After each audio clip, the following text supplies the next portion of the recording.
Hürmetli konalar, gelin beyimizle gelimizi alkışlayar.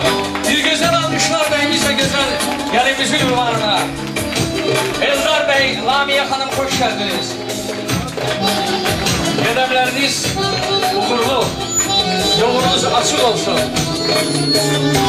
Allah Tebarək Teala sizi xoşbəxt eləsin. Valideynlərə göz aydınlığı verdik, gözünüz aydın olsun.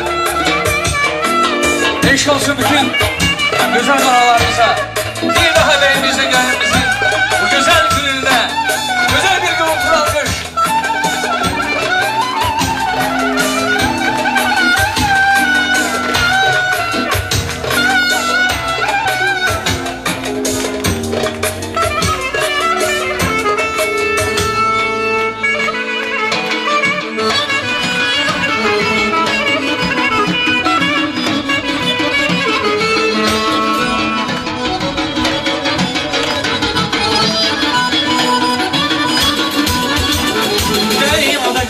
Geldim, suyundan içtim geldim. Güzellerin içinde ben seni seçtim geldim. Deryadan düştüm geldim, suyundan içtim geldim. Güzellerin içinde ben seni seçtim geldim. Dünyayı mübarek olsun, mutlu mübarek olsun. Böyle gelinin yolu gül olsun, çiçek olsun. Dünyayı mübarek olsun, mutlu mübarek olsun. Böyle gelinin yolu gül olsun, çiçek olsun.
Xudadan olsun budur.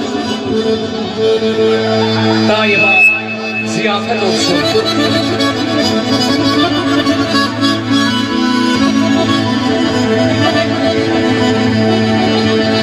Dünya emin amanlık. Bir de olsun. Belə gözəl toy ziyafətləri könülləri şad edir. Hər qıza, hər oğlana toy, nişan, nismət olsun. Eşq olsun.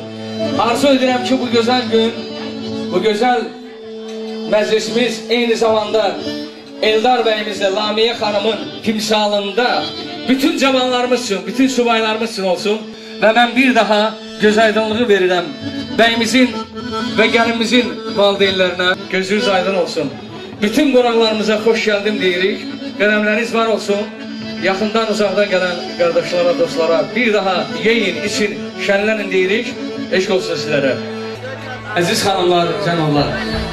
Təbii ki, bu günləri Azərbaycan torpağının iki övladının, gül gözəl balalarının bu günləri ən gözəl günüdür. Ən qatda qalan, ən sevimli bir günüdür. Biz bu günləri, bu gözəl, möhtəşəm, bu gecəni necə deyərlər, onların valideynlərinin adının şərəfinə yüksək uzatmalıyıq, bəyimizlə gələnimizin şərəfinə uzatmalıyıq və onlara bu yolda həmişə xoşbəxtlik, firavanlıq arzu edirik.